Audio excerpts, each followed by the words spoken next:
Bismillahirrahmanirrahim. Assalamualaikum warahmatullahi wabarakatuh.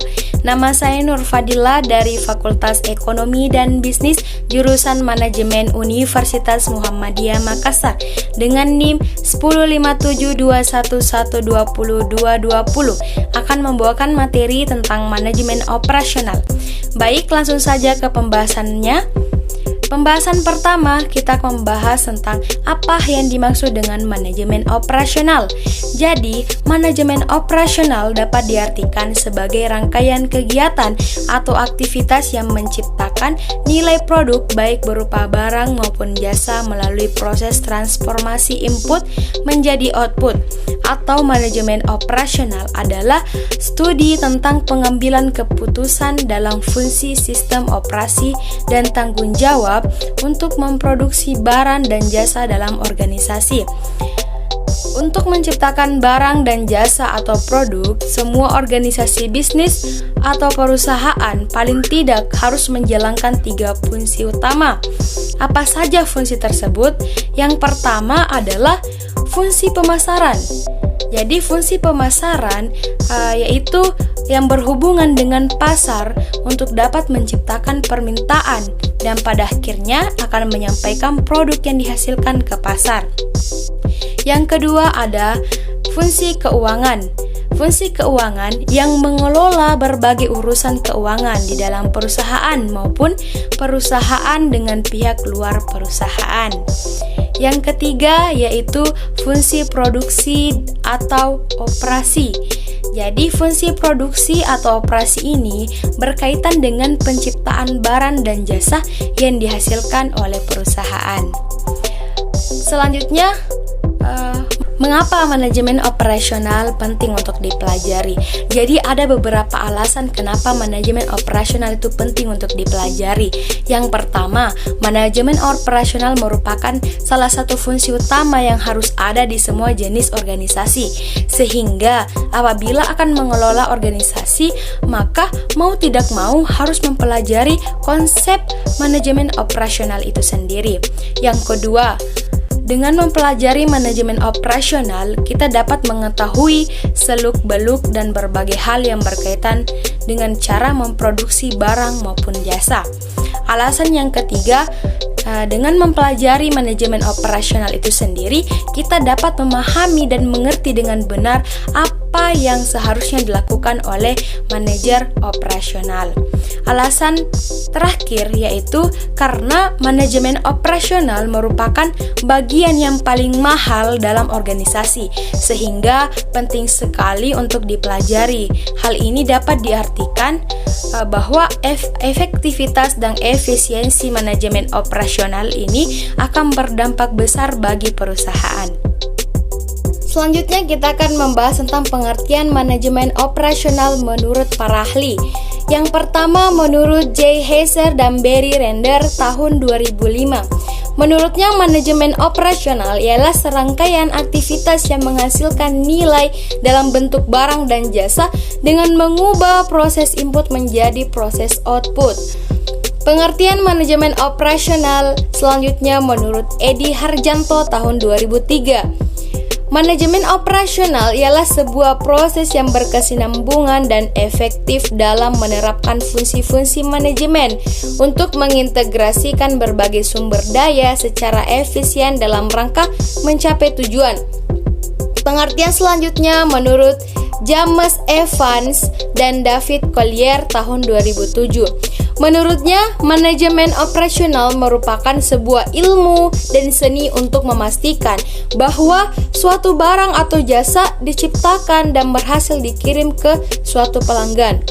Pengertian selanjutnya menurut Pagestu Subagio tahun 2000. Menurutnya, manajemen operasional ialah suatu penerapan ilmu manajemen yang berguna untuk mengatur semua kegiatan produksi atau operasional agar bisa dilakukan secara efisien. Selanjutnya menurut Richard L. Duff tahun 2006. Manajemen operasional adalah sebuah bidang manajemen yang terfokus pada proses produksi barang, penggunaan sebuah alat, serta teknik khusus dalam mengatasi suatu masalah produksi. Selanjutnya menurut William J. Stephenson tahun 2009, menurutnya manajemen operasional merupakan suatu sistem manajemen atau sekumpulan proses dalam pembuatan barang atau produk dan menyediakan jasa. Selanjutnya kita akan membahas tentang ciri-ciri manajemen operasional. Adapun ciri-ciri manajemen operasional menurut Sulian Yamit tahun 2003, yaitu yang pertama, adanya sebuah kegiatan dalam proses transformasi. Yang kedua, adanya sebuah tujuan untuk menghasilkan sebuah barang atau jasa. Yang ketiga, adanya mekanisme yang mengatur suatu proses produksi barang atau jasa. Selanjutnya kita akan membahas tentang tujuan manajemen operasional. Jadi di sini ada 5 tujuan manajemen operasional. Yang diantaranya yang pertama, untuk meningkatkan efektivitas dalam perusahaan. Kedua, untuk mengurangi biaya dalam kegiatan perusahaan.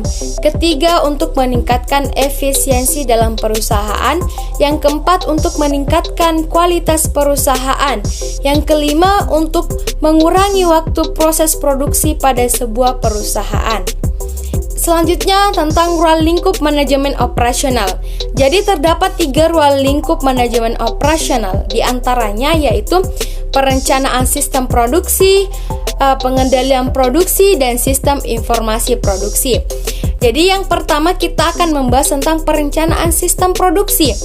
Pada ruang lingkup ini, perencanaan sistem produksi dimulai dari proses perencanaan produksi yang bertujuan untuk menghasilkan barang atau jasa yang diperlukan, serta sesuai dengan permintaan atau kebutuhan para konsumen, baik berupa kuantitas, harga, kualitas, dan waktu. Dalam ruang lingkup ini ada 4 hal tentang perencanaan sistem produksi yang harus diperhatikan. Yang pertama, penentuan tata letak fasilitas pabrik. Yang kedua, penentuan lokasi pabrik. Yang ketiga, perencanaan lingkungan kerja. Dan yang keempat, permasalahan yang standar. Pembahasan selanjutnya yaitu pengendalian produksi pada ruang lingkup. Jadi pengendalian produksi pada ruang lingkup ini yaitu berdasarkan pada perencanaan yang sudah dibuat sebelumnya. Jadi perencanaan produksi yang merupakan dasar dalam melakukan pengendalian produksi. Yang ketiga, sistem informasi produksi. Pada umumnya, sistem informasi produksi terdiri dari 3 bagian. Yang pertama yaitu struktur organisasi. Jadi pengorganisasian merupakan suatu proses dalam membangun hubungan antara komponen organisasi berupa pembagian tugas dan jabatan agar semua organisasi kegiatan dapat mencapai sasaran. Yang kedua, produksi atas dasar pemesanan. Produksi barang yang disesuaikan dengan permintaan konsumen. Yang ketiga, produksi untuk pasar. Jadi produksi untuk pasar pada umumnya ditentukan oleh permintaan konsumen, baik konsumen lama ataupun konsumen baru. Jadi perusahaan yang sudah memiliki basis pasar yang baik akan melakukan aktivitas produksi secara regular. Terdapat 3 aspek yang mempunyai hubungan erat dengan ruang lingkup manajemen operasional. Yaitu yang pertama ada aspek struktural. Jadi aspek struktural ini merupakan aspek tentang pengaturan komponen dalam membangun suatu sistem manajemen operasional sehingga dapat saling berinteraksi satu sama lain.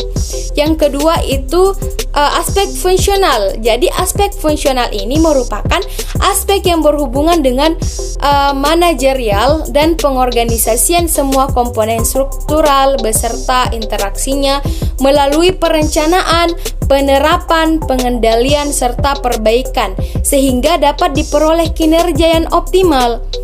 Yang ketiga tentang aspek lingkungan sistem. Jadi aspek lingkungan sistem ini merupakan aspek yang berkaitan dengan perkembangan dan kecenderungan yang mempunyai hubungan erat dengan lingkungan. Selanjutnya kita akan membahas tentang contoh kegiatan manajemen operasional berdasarkan sektor barang dan sektor jasa.